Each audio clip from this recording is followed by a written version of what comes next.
I'm 74 years old, and I'm sitting alone in a quiet house that still echoes with a life that isn't here anymore. Not because of a sudden tragedy, not because of one terrible mistake, but because of years of silence that I thought didn't matter.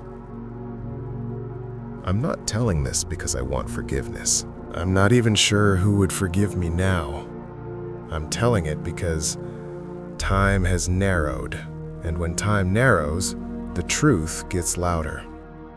This is the truth I avoided for most of my life. At this age, days feel shorter, not because the sun moves faster, but because you feel the weight of what's already behind you. I wake up early, not out of discipline, but because sleep doesn't hold me like it used to. I make coffee for one.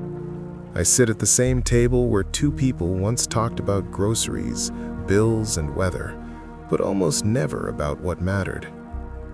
That's the thing I understand now. It wasn't the arguments that broke my marriage, it was the absence of them. When I was younger, I believed silence was kindness.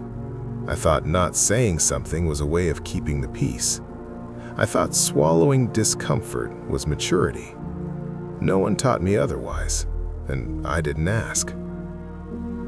I met my wife when I was 26. She was smart in a quiet way. Not flashy, not loud. She listened more than she spoke, and I mistook that for ease. We married quickly by today's standards, but not unusually for the time. We built a life that looked solid from the outside. I worked steadily, she kept the house running, then later worked part-time when the kids were older. We paid our bills, we showed up to family events, we didn't embarrass each other in public. I thought that meant we were doing well. When small disagreements came up, I let them pass. If she was upset, I told myself she'd calm down. If I was hurt, I told myself it wasn't worth bringing up. I believed that love was about endurance, not expression. I didn't grow up in a house where feelings were discussed. My father came home tired and quiet. My mother adapted. No one asked questions. No one explained themselves. Things just went on. So when my wife would sigh a little longer than usual or stop telling me about her day, I noticed it, but I didn't address it. I assumed it would fix itself. Everything else always had. There were moments. I see them clearly now. Her standing in the kitchen, hands wet from the sink, saying, "We don't really talk anymore." And me responding with something practical like, "We're just busy right now." Her asking if I was happy, and me saying, "Of course," without thinking about whether it was true. Me coming home later than promised and not explaining why, because no one asked. I thought the absence of conflict meant stability. I didn't realize it meant distance. The damage didn't happen all at once, and that's important to say. If it had been dramatic, I might have paid attention. If she had screamed or threatened to leave, I might have woken up. But instead, it was quiet. She stopped telling me when she felt lonely. I stopped noticing when she did. We filled the space with routine. Dinner at the same time, television on low, separate reading lights at night. We raised children in that quiet. They laughed. The house got bigger somehow, even though it stayed the same size. In my 40s, I told myself this was just how long marriages were. That passion faded, that conversation dried up, that companionship was enough. I didn't ask her what she missed. I didn't tell her what I feared. I didn't say when I felt invisible, and she didn't either. We became experts at surviving days without touching what hurt. There were chances. Looking back, I see them everywhere. Long drives where the roads stretched open and no one spoke. Anniversaries where she asked, gently, "Do you ever wonder who we'd be if we talked more?" Evenings when she stayed up later than me, writing or reading, and I never asked what she was thinking about. I told myself silence was safer than saying the wrong thing. I didn't realize silence was saying something anyway. By the time I noticed something was wrong, it felt too late to start. We had practiced not talking for so long that speaking felt foreign. Like using a muscle you forgot existed. Then came the turning point. Not dramatic, not explosive. She got sick. Nothing sudden, nothing cinematic. Just a slow illness that made the future uncertain. Hospital rooms have a way of stripping life down to essentials. In those rooms, silence is no longer peaceful. It's heavy. She asked me one night, quietly, "Why didn't you ever tell me when you were unhappy?" I didn't have an answer ready. I had never prepared one.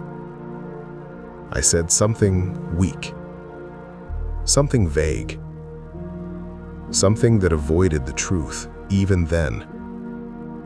She nodded, like she expected that.